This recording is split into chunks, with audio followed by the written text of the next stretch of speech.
Hello అండి. Welcome to Swathi kitchen. ఉల్లిపాయ కారాన్ని ఎలా తయారు చేసుకోవాలో చూపిస్తున్నాను. ముందుగా స్టవ్ మీద కడాయిని పెట్టుకొని, ఒక టీ స్పూన్ వరకు ఆయిల్ వేసుకొని, అందులోకి హాఫ్ టీ స్పూన్ చొప్పున జీలకర్ర, ఆవాలు, కొంచెం మెంతులు వేసుకొని వేయించుకోవాలి. వేగిన తర్వాత 10 ఎండుమిరపకాయలు వేసుకొని బాగా వేయించుకొని, వేగిన తర్వాత ఒక ప్లేట్లోకి తీసుకొని పక్కన పెట్టేసుకోవాలి. అదే కడాయిలోకి మరొక టీ స్పూన్ వరకు ఆయిల్‌ని వేసుకొని, సన్నగా కట్ చేసుకున్న 2 మీడియం సైజ్ ఉల్లిపాయలను వేసుకొని బాగా వేగిన తర్వాత అందులోకి సగం నిమ్మకాయ సైజ్ అంత చింతపండుని, అదేవిధంగా ఒక చిన్న టమోటాని కట్ చేసుకొని వేసుకొని బాగా వేయించుకొని, వేగిన తర్వాత స్టవ్ ఆపేసి కంప్లీట్‌గా చల్లార్చుకోవాలి.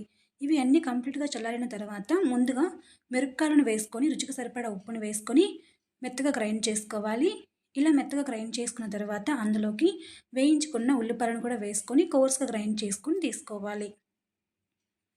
ఇలా కోర్స్‌గా గ్రైండ్ చేసుకున్న తర్వాత పక్కన పెట్టేసుకోండి. ఇందులోకి మనం ఇప్పుడు పోపుని ప్రిపేర్ చేసుకోవాలి. అందుకోసం అదే కడాయిలోకి 1 లేదా 2 టేబుల్ స్పూన్ల వరకు ఆయిల్ వేసుకొని, కొంచెం జీలకర్ర, ఆవాలు, 2 ఎండుమిరపకాయలు వేసుకొని వేయించుకోవాలి. అదేవిధంగా కచ్చాపచ్చాగా దంచుకున్న వెల్లుల్లి రెబ్బలు, కొంచెం కరివేపాకును వేసుకొని వేయించుకొని, పోపు వేగిన తర్వాత మనం గ్రైండ్ చేసుకున్న ఉల్లి కారాన్ని వేసుకొని బాగా మిక్స్ చేసుకోవాలి.